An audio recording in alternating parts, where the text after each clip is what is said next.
అదృష్టవంతులు రచయిత ఎస్వి సురేష్. ఈ కథ 2022 ఈనాడు ఆదివారం మ్యాగజైన్లో ప్రచురితమైంది. మధుసూదన్కి సుధాకర్ని చూస్తే అసూయగా ఉంటుంది. ఈ అసూయకి కారణం ఆస్తిపాస్తులు, భోగభాగ్యాలు కాదు.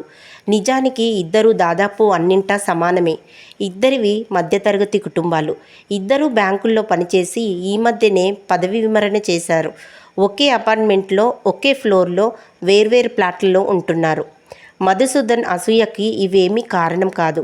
అతడు ఎదుటివారిని చూసి వారితో పోల్చుకొని ఏదో విషయం మీద ఈర్ష్యను పెంచుకునే మనిషి కాదు. ఎప్పుడూ చెరగని చిరునవ్వుతో నలుగురి క్షేమాన్ని ఆశిస్తూ కలివిడిగా ఉండేవాడే. కానీ మధుసూదన్ అసూయకి కారణం వేరే ఉంది. ఎంత వద్దనుకున్నా అది పెరుగుతుందే తప్ప తగ్గడం లేదు. ప్రతి 2-3 రోజులకు ఒకసారి సుధాకర్ కుటుంబంలోని ఏదో ఒక విషయం తనకు తెలియడం వల్ల తనలోని అసూయ ఇంకా కాస్త పెరుగుతుండడం మధుసూదన్కి తెలుస్తూనే ఉంది. ఇది మంచిది కాదని తెలిసినా మధుసూదన్ తనలో అంకురించిన ఈ భావనను అణచలేకపోతున్నాడు. ఆ ఒక్క విషయంలో తప్ప మధుసూదన్కి సుధాకర్ పైన, అతని కుటుంబం పైన ఏ విధమైన ఫిర్యాదు లేదు. ఇద్దరూ దాదాపుగా ఒకేసారి బ్యాంకు ఉద్యోగాల్లోకి ప్రవేశించారు. వేర్వేరు బ్యాంకుల్లో పనిచేస్తున్న ఒకే అపార్ట్మెంట్లో ప్లాట్లు కొనుక్కున్నారు. 2 కుటుంబాలు తరచూ కలుస్తూనే ఉంటాయి. ఒకరి ఫ్యామిలీ గురించి మరొకరికి బాగా తెలుసు. ఉద్యోగాల నుంచి రిటైర్ అయిన తర్వాత ఇద్దరు సమయం దొరికి రోజు మార్నింగ్ వాక్కి వెళ్తున్నారు. ఆ సమయంలో సుధాకర్ చెప్పే విషయాల వల్లనే ఈ మధ్య మధుసూదన్లో అసూయ మొదలైంది. ఆ రోజు మార్నింగ్ వాక్లో కలిసినప్పుడు సుధాకర్ చెప్పాడు, మధు, ఈరోజు మా మనవడి పుట్టినరోజు. సాయంత్రం సరోజను తీసుకొని రావాలి. దగ్గర వాళ్ళనే పిలుస్తున్నాం. ఎక్కువ మంది ఉండరు. నువ్వు సరోజ రాత్రికి భోజనం చేసి వెళ్ళాలి. మరీ చెప్పమంది లలిత అన్నాడు. మధుసూదన్ ఆలోచనలో పడ్డాడు. సుధాకర్ లలిత దంపతులకు ఒక కొడుకు, ఒక కూతురు. ఇద్దరికీ పెళ్ళిళ్ళయ్యాయి. కూతురు అల్లుడు కెనడాలో ఉన్నారు. కొడుకు కోడలు సుధాకర్, అతని భార్య లలిత ఒకే ప్లాట్లో కలిసే ఉంటారు. సుధాకర్ మనవడికి ఇప్పుడు 2 ఏళ్ళు. కొడుకు కోడలు ఇద్దరూ ఉద్యోగాలు చేస్తున్నారు. ఏం మధు మాట్లాడవు? సాయంత్రం ఏదైనా పని ఉందా? పోనీ బర్త్డే పార్టీని వాయిదా వేయమంటావా? నవ్వుతూ అడిగాడు సుధాకర్. అదేం లేదు సుధాకర్, సాయంత్రం అమెరికా నుంచి వినయ్ హాసిని కాల్ చేశారు. వీకెండ్ కదా అన్నాడు మధుసూదన్. ఏదో విధంగా తాను వాళ్ళ ఇంటికి వెళ్లకుండా తప్పించుకోవడం మంచిదని అనిపించింది. లేకపోతే అనవసరంగా తనలో అసూయ ఇంకా పెరుగుతుందేమో అన్న భయం ఏర్పడింది మధుసూదన్కి. భలే వాడివే, మీరు రాకపోతే ఎలా? అసలు వేడుకే జరగదు. లలిత ఊరుకోదు. అబ్బాయి రవి, కోడలు చంద్రిక బాధపడతారు. మనం ఎంత క్లోజో వాళ్ళకి తెలుసు. నిష్కల్మషంగా అంటున్న సుధాకర్ మాటలకి మధుసూదన్ కాదనలేకపోయాడు. సాయంత్రం సుధాకర్ ప్లాట్ కోలాహలంగా ఉంది. కొద్దిమందే కదా అని బర్త్డే వేడుకలు ఇంట్లోనే పెట్టుకున్నారు. లేకపోతే ప్లాట్స్ కింద 50 మంది పట్టే హాలు ఉంది. సుధాకర్, అతని భార్య లలిత మధుసూదన్, సరోజలను నవ్వుతూ ఆహ్వానించారు. సుధాకర్ కొడుకు రవి, కోడలు చంద్రిక ఇద్దరూ దగ్గరకు వచ్చి నమస్కారం చేశారు. వాళ్ళ 2 ఏళ్ల బాబు విరూప్ ఇంతమందిని చూసి మారం చేస్తున్నాడు. పక్కనే టేబుల్ పైన కేక్ సిద్ధంగా ఉంది. ఇంకా తమతో పాటు 2-3 ప్లాట్ల వాళ్ళు, సుధాకర్ బంధువులు 4-5 ఉన్నట్లు మధుసూదన్ గమనించాడు. అందరూ వచ్చినట్టే, ఇక మొదలు పెట్టండి అన్నాడు సుధాకర్ కొడుకు రవితో. అలాగే నాన్న అంటూ అతడు చంద్రిక వైపు చూశాడు. బాబు విరూప్ చేత కేక్ కట్ చేయిస్తారని అందరూ చూస్తుండగా చంద్రిక దేవుడి మందిరం దగ్గరకు వెళ్ళి అక్షింతలు తీసుకువచ్చింది. రవి, చంద్రిక ఇద్దరూ బాబుని తీసుకుని సుధాకర్, లలిత దగ్గరకు వచ్చి కాళ్లకు నమస్కరించారు. బాబు చేత అత్తమామలకు దండం పెట్టించారు. సుధాకర్ కొడుకుని, మనవడిని దగ్గరకు తీసుకున్నాడు. లలిత కోడలు చంద్రిక తల నిమిరింది ఆప్యాయంగా. సుధాకర్ మేనల్లుడు చకచకా ఫోటోలు తీశాడు. ఈ దృశ్యాన్ని చూస్తున్న మధుసూదన్ కళ్ళల్లో సన్నటి నీటి తెర. సుధాకర్ ఎంత అదృష్టవంతుడు! ఒక్కగానొక్క కొడుకు దగ్గరే ఉన్నాడు.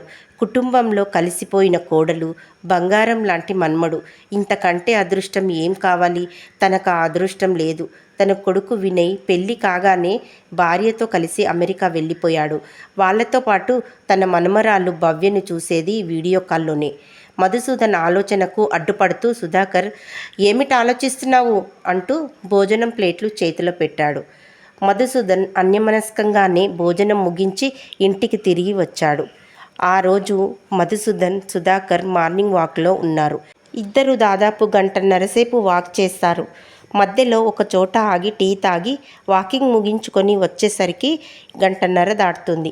వాకింగ్ చేస్తున్నంతసేపు దాదాపు రాజకీయాలు, ఇంకొంచెం సేపు ఆరోగ్య విషయాలు, మరికొంత సమయం కుటుంబ విషయాలు ప్రస్తావనకు వస్తాయి. ఎప్పటిలాగే వాకింగ్లో ఉండగా మధ్యలో మధుసూదన్కి ఫోన్ వచ్చింది. ఫోన్లో అటు నుండి మధుసూదన్ కొడుకు వినయ్ ఏదో చెప్తున్నాడు. ఇటువైపు నుంచి మధుసూదన్ వాదిస్తున్నాడు. ఇప్పుడు వద్దు వినయ్, మొన్ననేగా టెస్టులని చేయించుకున్నది, అందులోనూ ఏమీ తేడా లేదు, మళ్ళీ అప్పుడే ఎందుకు? అనవసరంగా ఆ డయాగ్నోస్టిక్ సెంటర్ల వాళ్ళకి డబ్బులు తగిలేయడం అంటూ మధుసూదన్ కొడుక్కి నచ్చజెప్పే ప్రయత్నం చేస్తున్నాడు. కానీ వినయ్ ఒప్పుకుంటున్నట్టు లేదు. చివరికి మధుసూదనే, సరేరా, నీ తృప్తి కోసం అమ్మ నేను టెస్టులు చేయించుకుంటాం అంటున్నాడు అయిష్టంగానే. ఫోన్ కట్ అయ్యాక మధుసూదన్ చెప్పాడు, ప్రతి 6 నెలలకి హెల్త్ చెకప్ చేయించుకోకపోతే మా వాడు ఊరుకోడు. ఆ విషయం పైనే ఇప్పుడు ఫోన్ నచ్చజెప్పినా వినడం లేదు అన్నాడు. మీరు టెస్టులు చేయించుకొని కరెక్ట్గా 6 నెలలు పూర్తయినట్టు వినయ్కి ఎలా గుర్తుంటుంది? అడిగాడు సుధాకర్ ఆసక్తిగా. మధుసూదన్ చిన్నగా నవ్వాడు.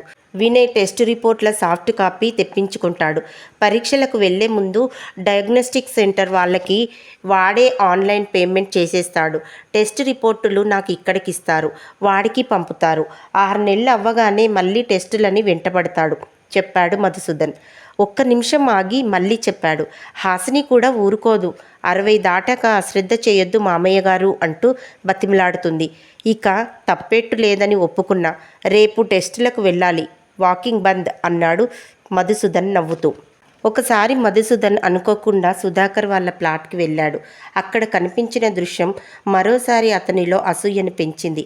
మనవడు విరూప్ తినడానికి మారం చేస్తూ హాలంతా తిరుగుతుంటే సుధాకర్, లలిత వాడి చుట్టూ పరుగులు పెడుతున్నారు. వాడికి ముద్దు చేస్తూ ముద్దలు పెడుతున్నారు. వీళ్ళెంత అదృష్టవంతులు అనిపించింది మధుసూదన్కి. రిటైర్ అయ్యాక కొడుకు, కోడలు, మనవడు కళ్ళ ముందుండడం, పసివాడితో ఆడుకోవడం ఎంత హాయిగా ఉంటుంది. ఆ అదృష్టం తనకు లేదు. ఏడాదికొకసారి మనవరాలిని తీసుకొని కొడుకు, కోడలు వచ్చి 15 రోజులు ఉండి వెళ్తారు. అప్పుడే కాస్త సంతోషం. ఈ భావన రాగానే మధుసూదన్ మనసంతా అదోలా అయిపోయింది. ఎన్నిసార్లు అనుకొని ఏం లాభం? వాళ్ళు ఇక్కడికి శాశ్వతంగా రాలేరు. తాను, సరోజ అన్నీ వదులుకొని అక్కడకు వెళ్ళి నెలల తరబడి ఉండలేరు. గట్టిగా నిట్టూర్స్తూ మధుసూదన్ లోపలికి వెళ్లకుండానే వెనుదిరిగాడు. మధుసూదన్ సుధాకర్ అపార్ట్మెంట్ పని మీద వాటర్ వర్క్స్ డిపార్ట్మెంట్కు వెళ్తుంటే అమెరికాలో ఉన్న వినయ్ ఫోన్ చేశాడు. మధుసూదన్ కొడుకుతో మాట్లాడుతూ ఏదో విషయంపై నచ్చజెప్తున్నాడు. వద్దురా, ఎందుకంత ఖర్చు, తర్వాత మరొకసారి వెళ్దాంలే అంటున్నాడు. ఏం విషయమో పక్కనే ఉన్న సుధాకర్కి ముందు అర్థం కాలేదు. ఎంతోసేపు వినయ్ నచ్చజెప్పాక చివరికి మధుసూదన్ మెత్తబడ్డాడు. ఫోన్ పెట్టేశాక సుధాకర్తో విషయం చెప్పాడు. ఏం లేదు సుధా, నన్ను, సరోజను కాశ్మీర్ ట్రిప్పుకు వెళ్ళమని చెప్తున్నాడు. కోవిడ్ వల్ల 2 ఏళ్ళు ఇల్లు కదలలేదు కదా, 10 రోజుల ట్రిప్. వాడికి తెలిసిన వాళ్ళతో కలిసి పంపుతానంటున్నాడు. మేం వెళ్తామన్న నమ్మకంతో డబ్బు కూడా కట్టేశాడట. ఇప్పుడెందుకు ఖర్చు అంటున్నా వినడం లేదు చెప్పాడు మధుసూదన్. మళ్ళీ తన్నే చెప్పాడు, ప్రతి 6 నెలలకి ఇండియాలో ఏదో ఒక ప్రదేశం చూసి రమ్మని కోడలు హాసిని టూర్ ప్లాన్ చేస్తుంది. వీడేమో వెంటనే డబ్బు కట్టేసి ఫ్లైట్ టికెట్లు బుక్ చేస్తాడు. మీరు కూడా రాకూడదు అడిగాడు మధుసూదన్. ఏదో ఆలోచిస్తూ సుధాకర్, మాకు కుదరదులే మధు, మీరు వెళ్ళి రండి అన్నాడు. మధుసూదన్, సరోజ దంపతులు శ్రీనగర్ టూర్ వెళ్ళి వచ్చిన 3 నెలలకు ఉన్నట్టుండి అమెరికా నుంచి వినయ్, హాసిని కూతుర్ని తీసుకొని వచ్చారని తెలిసి సుధాకర్ ఆశ్చర్యపోయాడు. సాధారణంగా వాళ్ళు ప్రతి ఏడాది డిసెంబర్ నెలలోనే వస్తారు. అప్పుడే 2 వారాలు ఉండి వెళ్తారు. అలాంటిది హఠాత్తుగా ఎందుకు వచ్చారో సుధాకర్కి అర్థం కాలేదు. కొడుకు, కోడలు వచ్చిన సందడిలో మధుసూదన్ ఉదయాన్నే వాకింగ్ కూడా సరిగా రావట్లేదు. పనులన్నీ వదులుకొని సంవత్సరం మధ్యలో వచ్చినందువల్ల వారం కంటే ఎక్కువ ఉండరని మధుసూదన్ ఫోన్లో చెప్పాడు. వాళ్ళు వెళ్ళిపోయేలోపు సుధాకర్ ఆ కుటుంబాన్ని తమ ఇంటికి భోజనానికి పిలిచినప్పటికీ వినయ్ వాళ్ళు అంత హఠాత్తుగా ఎందుకు వచ్చారో అడిగే వీలు సుధాకర్కి చిక్కలేదు. కొడుకు కోడలు అమెరికా వెళ్ళిపోయాక మళ్ళీ మధుసూదన్ వాకింగ్కి రావడం మొదలుపెట్టాడు. ఆ రోజు ఇంకా పూర్తిగా తెల్లవారక ముందే మిత్రులిద్దరూ వాకింగ్కి బయలుదేరారు. వినయ్ వాళ్ళు అంత హఠాత్తుగా ఎందుకు వచ్చారో తెలుసుకోవాలన్న కుతూహలం సుధాకర్ను వెంటాడుతోంది. అదే విషయం అడిగాడు మధుసూదన్ని. వెంటనే మధుసూదన్ నవ్వాడు. పెద్దగా కారణమేమీ లేదు సుధా, వాళ్ళమ్మకి వీళ్ళని చూడాలనిపించింది. వెంటనే రెక్కలు కట్టుకొని వాలిపోయారు. అంతకుముందు నెల రోజుల నుంచి సరోజ వాళ్ళతో తనను చూడాలని ఉందని, వాళ్ళు రావడానికి ఇంకా 6 నెలలు ఉందని 2-3 సార్లు అంది. తనకి మన్మరాలిని చూడాలని ఉందట బాగా, అంతే. అత్తయ్య గారు అడుగుతున్నారు, వెళ్ళొద్దాం అని హాసిని అనడంతో ఓ వారం సెలవు పెట్టుకొని వచ్చి వెళ్ళారు. అసలు వచ్చినట్టే లేదు. వారం రోజులు ఇలా గడిచిపోయాయి అన్నాడు మధుసూదన్. సుధాకర్కి ఆశ్చర్యంగా అనిపించింది. తల్లి కాస్త బెంగగా ఉందంటే కొడుకు కోడలు వెంటనే వచ్చి వారం గడిపి వెళ్ళడం. మళ్ళీ మధుసూదనే అన్నాడు, కానీ ఏం లాభం సుధా, ఇలా వచ్చి అలా వెళ్ళిపోయారు. ఇప్పుడు మాకు అంతా శూన్యం. మళ్ళీ ఎప్పుడొస్తారా అన్న ఆశతో ఎదురు చూస్తుండాలి. పిల్లలు కళ్ళెదుటే ఉంటే ఎంత ఆనందం. నువ్వు చూడు, రవి, చంద్రిక, విరూపులతో ఎంత ఎంజాయ్ చేస్తున్నావో. మాకు ఆ అదృష్టం లేదు. తనలో ఇంతకాలం దాచుకున్న అసూయను మధుసూదన్ బయటపెట్టాడు. సుధాకర్ కాసేపు ఏమీ మాట్లాడలేదు.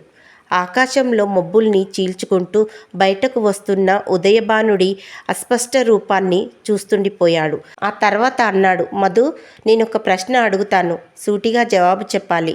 మధుసూదన్ స్పందన కోసం చూడకుండా మళ్ళీ తనే అన్నాడు, భౌతికంగా దగ్గరే ఉంటూ మానసికంగా దూరంగా ఉండడం మంచిదా, లేక భౌతికంగా దూరంగా ఉంటూ మానసికంగా దగ్గరగా ఉండడం మంచిదా?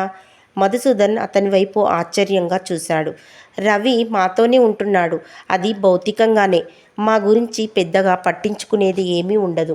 వాళ్ళ గొడవేదో వాళ్ళది. వాళ్ళిద్దరికీ ఉద్యోగాలు, వాళ్ళ టైమింగ్ వాళ్ళవి. సెలవు రోజు వస్తే బయటకు వెళ్ళిపోతారు. మా గురించి ఆలోచించే సమయం వాళ్ళకుండదు. పిల్లవాడికి మా సపోర్ట్ అవసరం, అంతే. 1-2 నిమిషాలు ఆగి మళ్ళీ సుధాకరే చెప్పాడు, మీ విషయమే తీసుకోండి. వినయ్ వాళ్ళు దూరంగా ఉన్నారన్న మాటే కానీ మీ ఆరోగ్యంపై శ్రద్ధ ఉంది. రిటైర్ అయ్యాక మీరు ప్రతిరోజు ఆనందంగా ఉండాలన్న కాంక్ష ఉంది. మీరెప్పుడైనా కాస్త బెంగపడితే తాము దూరంగా ఉన్నామన్న ధ్యాస మీకు రానివ్వకుండా ఎప్పుడైనా ఇండియాకు వచ్చి వెళ్ళడానికి మానసికంగా సిద్ధంగా ఉండే మనసు ఉంది.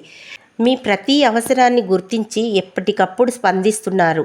వాళ్ళు కేవలం మీకు భౌతికంగా దూరంగా ఉన్నారే తప్ప మానసికంగా మిమ్మల్ని అనుక్షణం అంటిపెట్టుకునే ఉన్నారని నాకు అనిపిస్తోంది.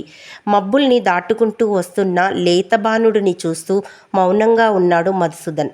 సుధాకర్ ఇంకా మాట్లాడుతున్నాడు, మేము అందరం కలిసి ఉన్నామన్నే కానీ రవి, చంద్రిక ఇప్పటి వరకు మాకు మానసికంగా దగ్గర కాలేదు. మా అవసరాలు, మా ప్రాధాన్యాలు, మా ఇబ్బందులు వాళ్ళకి తెలియవు. చెబుదామని ప్రయత్నించినా వినేందుకు ఆసక్తి చూపరు.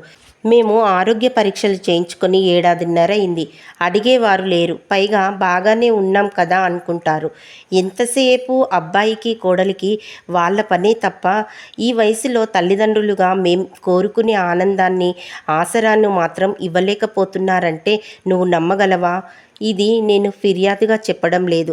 మీ వాడు దూరంగా ఉన్నాడని బాధపడుతున్నావని చెప్పకూడని మా ఇంటి విషయాలు చెప్తున్నాను నిట్టూరుస్తూ ఆపాడు సుధాకర్.